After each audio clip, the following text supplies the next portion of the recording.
is the unroll played out from the excesses of August? Well, we'll see. I mean, all eyes on tech.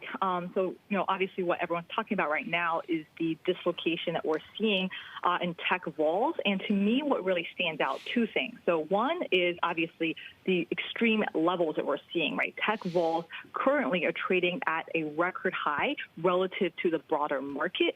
And that's true whether, you're looking at the index level, looking at the NASDAQ versus the S&P, or even looking at the single stock level, right? The FAN as a group, their implied volatility relative to the broader market is higher now than it was in fourth quarter of 18, which is, a period when the market sold off 20%, again, driven by tech.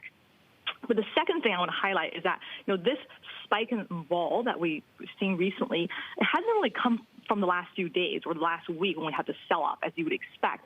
Most of that surge in volatility and implied volatility has actually come from the 2 weeks prior when the market was going up, and particularly when tech was going up. And that's quite unusual. So we saw a very pronounced spot up, vol up dynamic in tech. And I would say, in terms of what's been driving it, I would say two things. One is obviously on the way up, we've seen some incredible demand for upside calls. That's been written about in the papers quite a bit.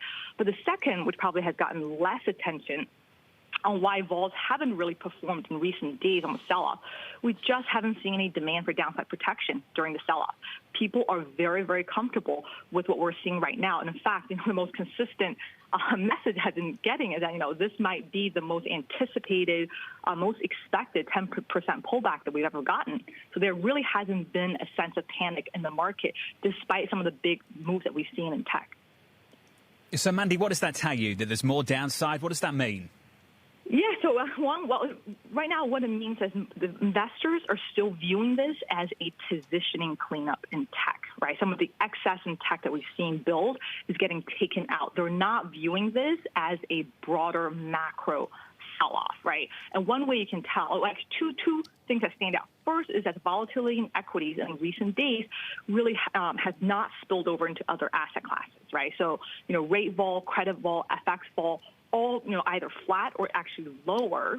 And the second thing is within the equity market, what stands out is correlations are still very, very muted. So that is one metric to keep an eye on if you want to know if this is a macro sell-off or a sector-specific idiosyncratic sell-off. And right now, if you look at S&P correlations, both implied and realized, are trading around 30%. Put that in perspective, in June when we had, a pullback in the market, correlations were in excess of 80. Right. So right now, market is saying this is not a macro sell-off. It's very much tech-specific. Doesn't mean that, it cannot turn macro. Of course it can, and we actually think, there are a couple of macro catalysts coming up that can pose downside risks to the markets, in particular, the ongoing fiscal stimulus talks and, of course, the U.S. election.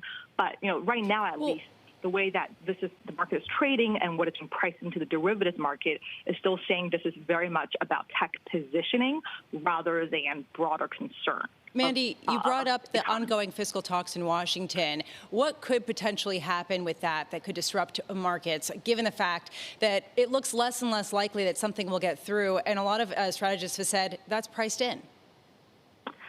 No, I would say it's the opposite. I think the consensus is that something will get done. I mean, that's why you haven't really seen, a material pullback in the broader, the S&P. You have seen it in tech. But to me, I think the investor consensus is still something will get done. It might come, late, but something will get done. But to me, the risk is if it doesn't get done, right?